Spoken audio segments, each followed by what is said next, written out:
자존감이라고 하는 단어와 자존심이라고 하는 단어를 구분해서 설명하라고 하면 이게 참 쉽지가 않습니다. 물론 그 단어가 주는 어떤 뉘앙스는 어느 정도 가늠은 할 수 있지만 자존감이 뭐냐, 자존심이 무엇이냐라고 했을 때 그것을 말로 표현하기는 좀 쉽지 않은 것 같습니다. 단지 그 뉘앙스를 좀 살펴보자면 이 자존감이라고 하는 단어는 뭔가 조금 긍정적인 의미가 더 강한 것 같이 좀 느껴지고요. 반면에 이 자존심이라고 하는 단어는 조금은 더 부정적인 이미지가 더 강하게 다가오는 것 같아 보입니다. 이 자존감이라고 하는 단어는 자기 자신을 존중하고 사랑하는 마음을 자존감이라고 합니다. 이 영향을 받지 않아요. 주변의 영향을 받지 않고 내 상황과 영향받지 않고 자기 자신을 있는 그대로 존중하고 있는 그대로 사랑해주는 마음, 그것이 자존감입니다. 자기 자신을 존중하고 사랑하는 마음이 많은 사람에게는요, 상대적으로 작은 일에도 행복감을 쉽게 그리고 많이 느낀다고 합니다. 환경에 영향을 받지 않고 자기 자신을 존중하는 마음이에요. 자, 반면에 이 자존감이 좀 낮으면요, 많이 낮으면 어려운 일을 만났을 때 쉽게 포기를 한다든지, 그리고 그 어려운 일을 만나면 이걸 좀 고민하면서 좀 인내를 가지고 해결할 수 있는 어떤 그러한 마음이 있어야 되는데 너무 쉽게 포기를 해볼 뿐만 아니라 너무 쉽게 흥분하고 심지어는 극단적인 생각을 할 가능성이 아주 많이 있다고 합니다. 대부분의 이 자존감이 낮으신 분들은 인간관계가 편하지 못하고요. 좀 깊이 들어가기가 힘들고요. 그리고 서로 갈등이 일어날 때에 이걸 해결할 수 있는 방법을 찾기보다는 감정적으로 그냥 쉽게 해결할 수 있는, 그러니까 감정적으로 접근하려고 하는, 풀어내려고 하는 그런 마음이 더 쉬워 보입니다. 결론적으로 이 자존감이 낮으면 불만도 많고 감사하는 것도 쉽지가 않고, 그리고 작은 것에 행복을 느끼는 것이 참 어렵다고 합니다. 이 모든 것이 낮은 자존감, 그러니까 자기를 존중히 여기고 자기를 사랑하지 못하는 데서 시작된다고 하지요.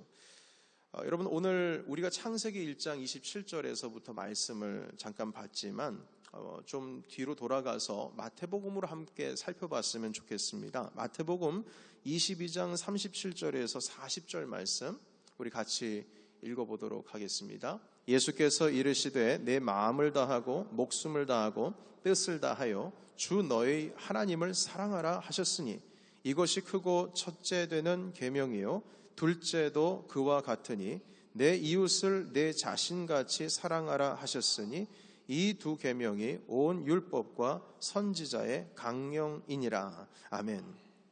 여러분이 39절을 보시게 되면 내 이웃을 내 자신같이 사랑하라 이렇게 말씀해 주셨습니다. 나를 사랑하는 것, 그것이 이웃 사랑의 시작이라고 말씀하시네요.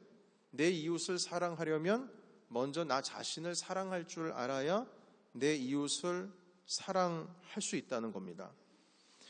그래서 여러분, 예수님께서 우리에게 지금 명령하신 이웃을 사랑해야 한다, 이 가르침을 순종하기 위해서도 우리는 우리 스스로를 바르게 사랑할 줄 알아야 된다는 것이죠.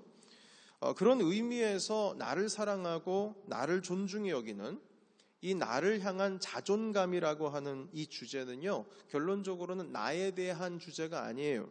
왜냐하면 나를 사랑할 줄 모르면 남도 사랑할 줄 모른다는 의미이기 때문에 이 나를 사랑한다는 것은 나에 대한 것뿐만 아니라 남에 대한 것도 같이 생각할 수밖에 없는 그 주제라는 것이죠.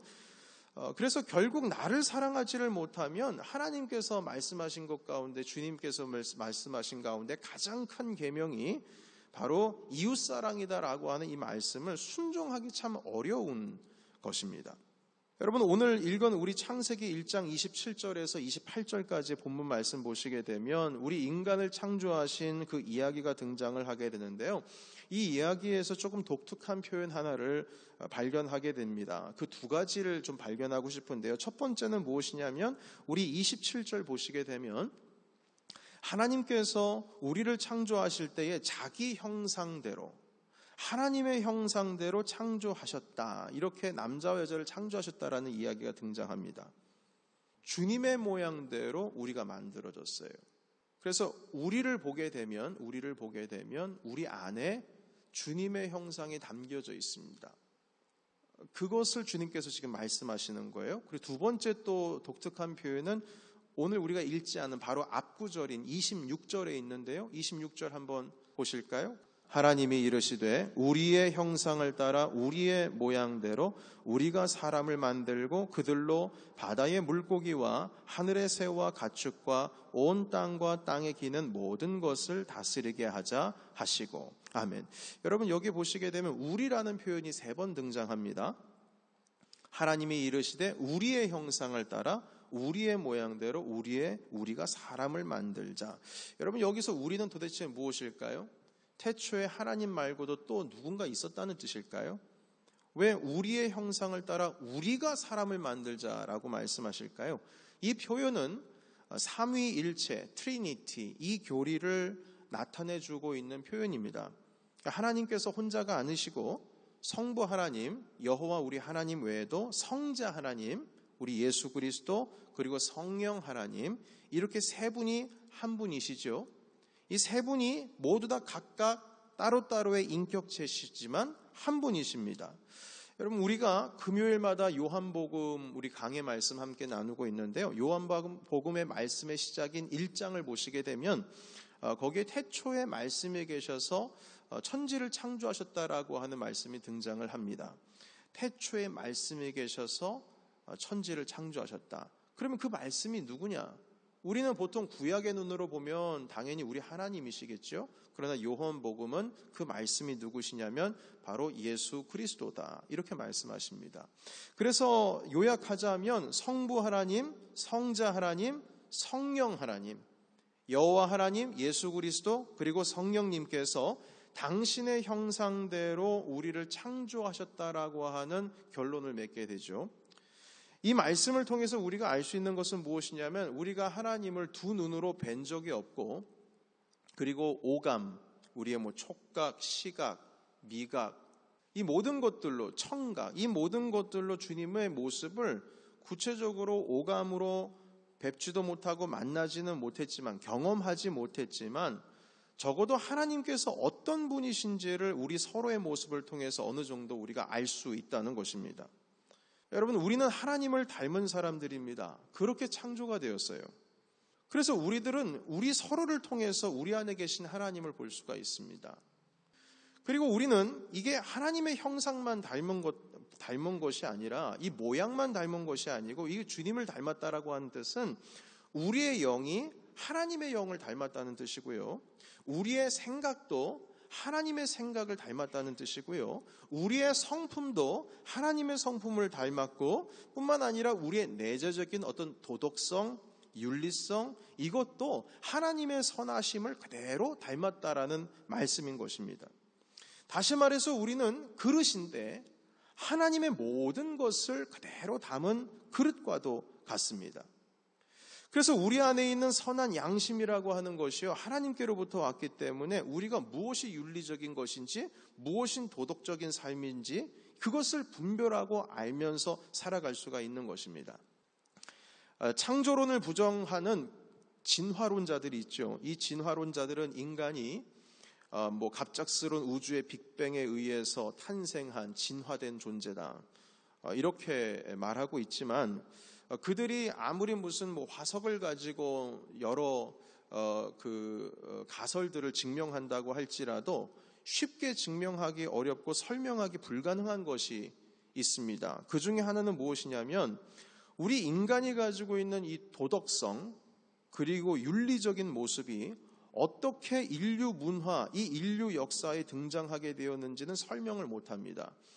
그러니까 유물론적인 사고적인 어떤 물질적인 것, 이 세계가 일어났다라고 하는 것은 가설을 통해서 증명하면서 뭔가 알 수가 있는데 본인들이 안다고 생각을 하는데, 윤리적인 것, 도덕적인 것, 이런 사고, 여러분 이것은 뭐 지역 따라 다른 것이 아니고요, 어떤 뭐 문화에 따라 다른 것이 아니고, 어떤 선이라고 하는 것과 도덕적인 것과 윤리성이라고 하는 것은 온 지구에 사는 문명들이 거의 비슷한 이 윤리적인 잣대를 가지고 있다는 것이죠. 이런 윤리적인 도덕적인 시스템이 도대체 어떤 질서에 의해서 이 세상에 등장을 하게 되고 인류 가운데 들어왔는지에 대해서, 이 질문에 대해서 답을 못합니다. 진화론자들은 거기에 대해서 자기도 모르겠다는 거예요. 그냥 저절로 생겼다라고 말하기에는 너무나 희한하고 복잡하고 너무나 우리가 가지고 있는 모습이 놀랍지 않습니까? 도대체 이 도덕적인 것, 윤리성이라고 하는 것은 어디서부터 등장하게 된 것인가? 여러분, 그런데 우리는 이 진화론자들이 그걸 말하지를 못하는데 우리는 성경을 통해서 쉽게 설명할 수 있어요. 우리 인류 가운데 공통된 도덕과 윤리, 이것을 분별할 수 있는 능력을 우리가 가지고 있다. 이것은 도대체 무엇 때문인가? 성경에 말씀하십니다. 우리 모두가 하나님을 그대로 빼닮았기 때문입니다. 그래서 그걸 가지고 있는 거예요. 우리는 하나님의 모습을 그냥 닮은 모습이기 때문에 하나님께서 가지고 있는 형상뿐만 아니라 그분의 모든 것을 우리가 담고 있어요. 그렇기 때문에 우리는 정말로 사랑받기 충분한 존재이고 존귀히 여겨야 될 자이며, 우리 모두는 하나님의 모습을 그대로 봤기 때문에 우리는 존중받아야 될 존재라는 것입니다. 우리 지난주에도 말씀을 나누었죠. 우리 너무나 존귀한 자들이라고요. 이 시간 옆에 계신 분들과 함께 다시 한번 좀 축복했으면 좋겠는데요. 한번 이렇게 고백했으면 좋겠어요. 당신은 하나님을 정말 많이 닮으셨군요. 이렇게 한번 축복했으면 좋겠어요.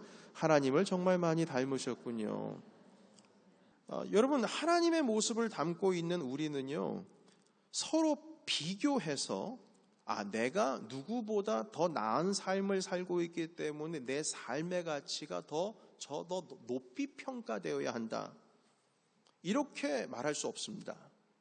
비교하지 않아도, 비교된다고 할지라도 우리는 모두 한 사람 한 사람 예외 없이 충분히 존귀하신 분들입니다. 내가 누군가로부터 좋은 평가를 받았기 때문에 나는 조금 더 복되고 조금 더 존귀한 존재가 아니고, 우리는 태어날 때부터 영광스러운 하나님의 형상을 입고 태어난 존귀한 자들이라는 거죠. 우리는 우리 자신을 존중히 여기는 마음, 나 자신을 사랑하는 마음, 그 마음으로 살아가야 합니다. 바로 높은 자존감으로 말이죠. 그렇게 내가 나를 사랑할 줄 알아야 내 이웃도 비로소 바르게 사랑할 수 있습니다. 그들을 존중히 여길 수 있어요. 왜냐하면 내가 하나님의 모습을 닮은 존귀한 자라는 것을 깨달아야 다른 사람도 하나님의 모습을 닮은 존귀한 자들이라고 하는 것을 깨닫기 때문입니다. 그런 의미에서 이웃을 내 몸과 같이 사랑하라는 말씀을 이렇게 바꿀 수 있을 것 같아요. 하나님의 사랑을 받는 자로서 너희가 너희 스스로를 존중히 여기듯이 그렇게 남을 사랑하고 존중히 여겨라. 내가 나를 사랑하는 것만큼 남을 존중히 여길 수가 있고, 내가 나를 사랑하는 것만큼 남을 높일 수가 있는 것입니다.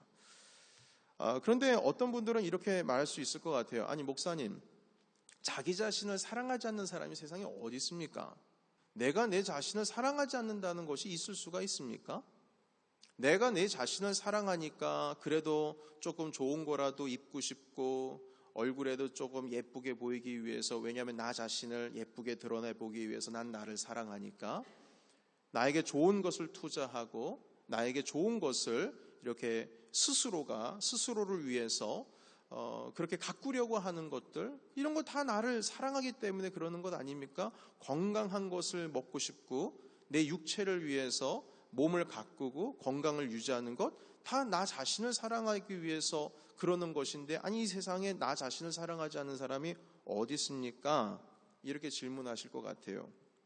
그런데 여러분, 지금 성경에서 말씀하고 계시는 바는 무엇이냐면, 자기 사랑을 해도 하나님께서 말씀하시는 주님의 형상대로 있는 그대로의 모습으로 감사하며 자기 자신을 사랑하는 것이 아니고 잘못된 방식으로서 자기 자신을 사랑하기도 합니다.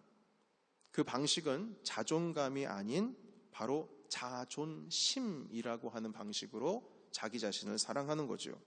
우리는 때로는 이 자존감과 자존심이라고 하는 것을 자꾸 혼동하기도 합니다.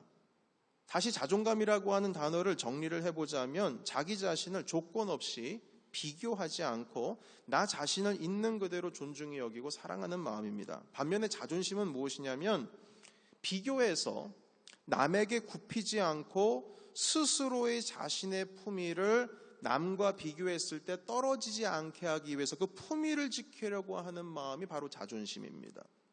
비교가 항상 기본으로 깔려 있어요.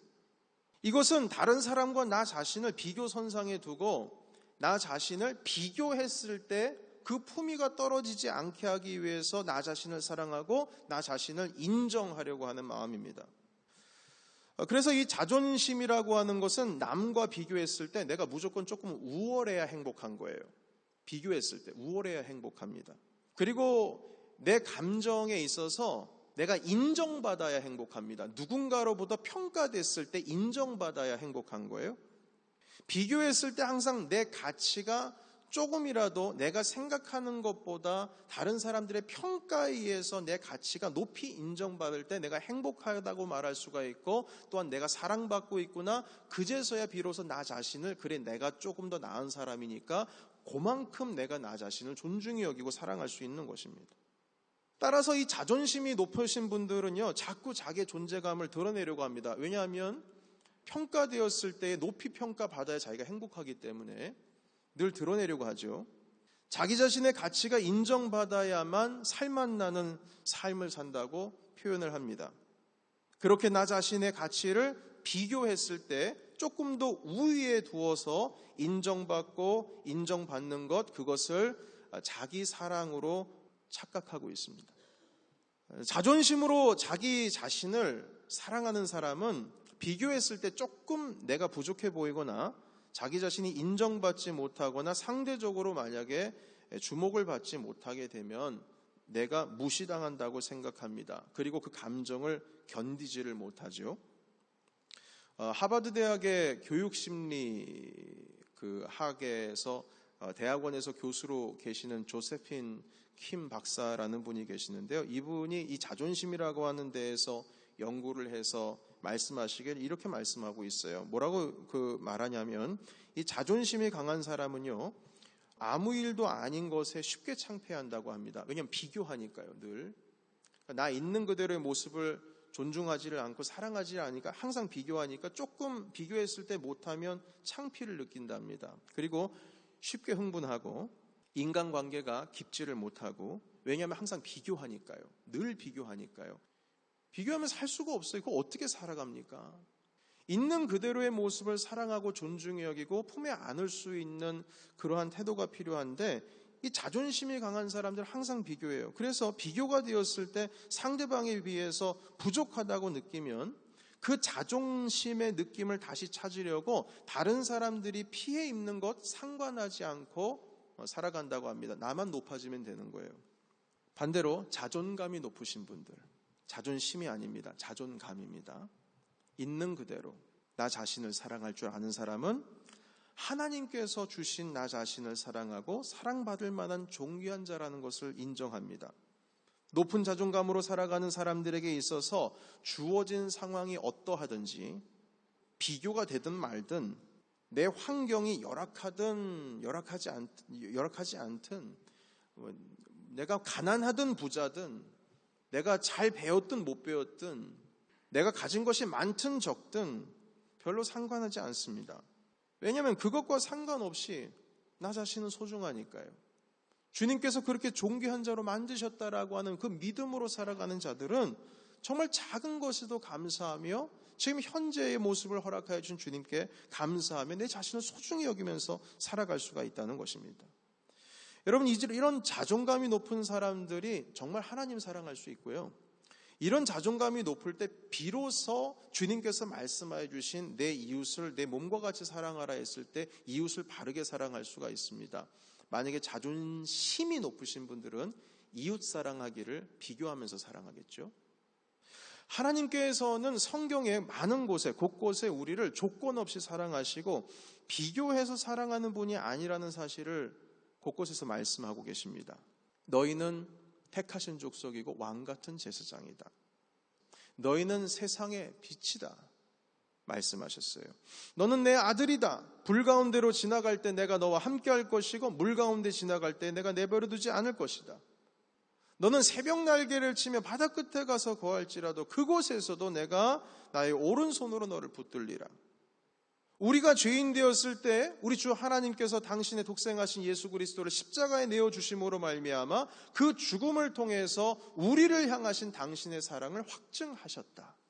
여전히 나은 모습으로 주님 앞에 있지 않을 때, 하나님 아버지 앞에 아직 용서를 받지 못했을 그때에, 아직 죄인 되었을 때 여전히 주님께서는 사람 봐가면서 십자가에 주님이 돌아가신 것이 아니고 그 십자가의 은혜는 모든 죄인들에게 똑같이, 하나님의 은혜는 모든 사람들에게 바로 당신의 사랑을 확증하시면서 우리에게 베풀어 주십니다.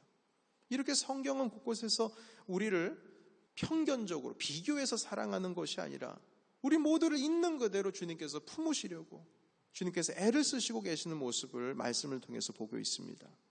한 구절 더 볼까요? 우리 로마서 8장 38절에서 39절 스크린으로 준비되어 있습니다. 같이 읽겠습니다. 시작. 내가 확신하노니 사망이나 생명이나 천사들이나 권세자들이나 현재일이나 장래일이나 능력이나 높음이나 깊음이나 다른 어떤 피조물이라도 우리를 우리 주 그리스도 예수 안에 있는 하나님의 사랑에서 끊을 수 없으리라. 아멘.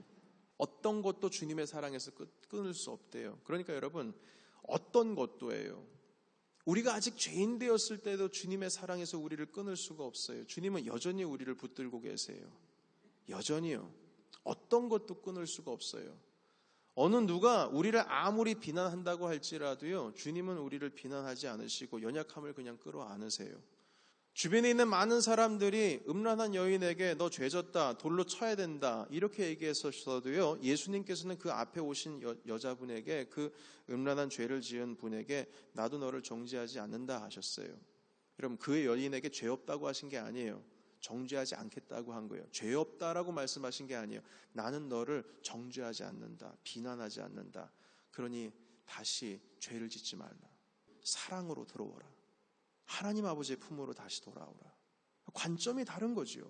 비교해서 보는 게 아니에요. 너는 깨끗한 사람, 너는 못난 사람, 이것이 아니고 모두 다가 주님의 사랑을 받을 만한 가치가 있는 존재로서 주님은 삭개오도 그렇게 보시고, 세리 마태도 그렇게 보시고, 음란한 여인도 그렇게 보시고, 의심이 많은 도마도 그렇게 보시고, 심지어는 자기 자신을 3번이나 부인한 베드로도 그 모습으로, 그 눈으로 주님께서는 바라보신다는 것입니다. 여러분, 그래서 우리는 하나님 아버지 앞에, 그리고 서로 앞에 자존심이라고 하는 것을 세울 필요가 없습니다. 우리는 그거 할 필요 없어요. 자존심으로 내 자신을 비교해서 인정할 필요가 없습니다. 우리는 누군가 비교해서 내 가치를 존중히 여기고 비교해서 내 가치를 우리가 증명하기 전에 이미 주님께서 창조 때부터 하나님의 형상을 닮은 자로 우리를 인정해 주셨고, 그리고 우리를 위해서 하나님의 독생하신 아들 예수 그리스도를 보내주심으로써 우리는 이미 존귀한 자라고 하는 것을 주님께서 확증하시고 증명하셨어요. 그 사랑을 말이죠. 우리 주님께서는 여러분 언제나 있는 그대로를 사랑하십니다. 이걸 믿어야지, 믿음으로 살아가야지 정말 내 자신을 사랑할 수가 있어요. 그리고 연약한 자도 우리가 사랑할 수가 있는 것입니다. 하나님께서 이렇게 부족한 나를 사랑해 주셨는데, 그래서 우리가 이웃을 사랑할 수가 있는 거예요. 말씀을 정리하겠습니다. 자존심으로 살아가면 그 자존심이 강할수록 우리는 인생의 유리바닥을 걷는 것과 같습니다. 언제 깨질지 몰라요. 그래서 서로 사랑을 할 수가 없어요. 사랑하고 싶은데 사랑 못해요. 항상 비교하잖아요. 그래서 상처가 쉽게 납니다. 너무나 쉽게 나요. 그러나 반면에 높은 자존감으로 살아가게 되면 우리는 유리바닥이 아닌 든든한 인생의 돌바닥을 걷고 있는 것과 같습니다. 무너지지 않습니다.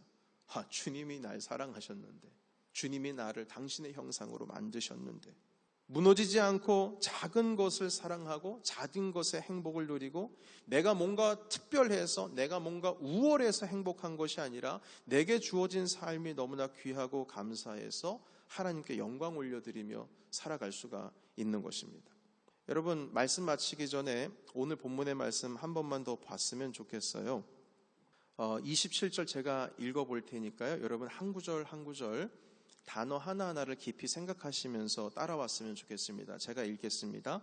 하나님이 자기 형상 곧 하나님의 형상대로 사람을 창조하시되 남자와 여자를 창조하시고 하나님이 그들에게 복을 주시며 하나님이 그들에게 이르시되. 자, 여기까지인데요. 우리가 28절에 있는 말씀 가운데 하나님이 누구에게 복을 주셨는지 한번 봤으면 좋겠어요. 28절에 의하면 그들에게 되어 있죠. 자, 그렇다면 이 그들에게가 누구예요? 이 그들은 하나님의 형상대로 지음을 받은 자들이에요. 하나님의 형상대로 살아가는 자들입니다. 그들에게 복을 주신 거예요. 여러분, 우리가 진심으로 하나님의 복을 받는 자로서 살아가기 위해서는 하나님의 형상대로 지음을 받은 하나님의 형상대로 살아가는 사람들의 이 복을 누릴 수가 있는 겁니다. 하나님의 형상은 주님께서 만들어주신 그대로를 아끼고 사랑하고 존중히 여길 줄 아는 사람이 하나님의 형상대로 살아가는 거예요. 내 가치가 누군가에게 평가받았을 때에 내가 존귀한다라고 하는 것을 느끼며 살아가는 것은 그건 하나님의 형상대로 살아가는 게 아니에요. 왜냐? 주님은 그렇게 우리를 생각하지 않으신다니까요. 비교해서 내 삶의 가치를 인정하고 내가 누군가에게 평가를 받았을 때에 그런 평가 기준으로서 살아가는 것, 여러분 이게 어떻게 하나님의 형상대로 살아가는 겁니까? 주님은 그런 모습으로 우리를 창조하지 않으셨다니까요. 주님은 우리를 바라보실 때 그렇게 바라보시는 분이 아니라니까요. 그래서 하나님의 형상대로 따라 살아가는 자들에게 이 복이 발동을 하게 되는 거예요. 여러분 진심으로 하나님의 복을 누리고 살고 싶으십니까? 그렇다면 나 자신을 있는 그대로 존중히 여기시고 비교함으로써 나 자신을 사랑하는 것이 아니고 비교함으로써 남을 사랑하는 것이 아니라 하나님의 형상을 닮은 자로서 그 형상대로 사시기를 예수의 이름으로 축원합니다. 우리가 자녀들을 바라볼 때도 마찬가지입니다. 비교해서 그 아이의 가치를 인정하는 순간 그 아이의 형상은 무너지고 있다는 사실을 우리 알아야 됩니다. 만약 비교해서 내 어머니, 내 아버지가 나를 비교해서 그래, 네가 공부를 잘했기 때문에 난 더 사랑하는 거야. 네가 엄마 말씀 잘 들었기 때문에 내가 좋아하는 거야. 이렇게 만약에 살아가면 그 아이의 평생은 비교해서 살아가는 거예요. 행복감을 못 누려요. 아무리 똑똑하고 탑이 돼도 행복을 못 누려요. 항상 비교해야 되니까요. 여러분 그래서 우리는 정말 하나님을 닮은 자로서 하나님의 형상으로 살아가는 방법을 빨리 익혀야 됩니다. 이제는 자존심으로 비교하면서 살아가는 인생이 아니라 자존감으로 우리는 하나님의 형상을 닮은 존귀한 자라고 하는 이 믿음을 가지고 나를 사랑하는 것과 같이 내 이웃을 주님의 눈으로 사랑하시는 그러한 복된 우리가 되시기를 예수님의 이름으로 축원합니다.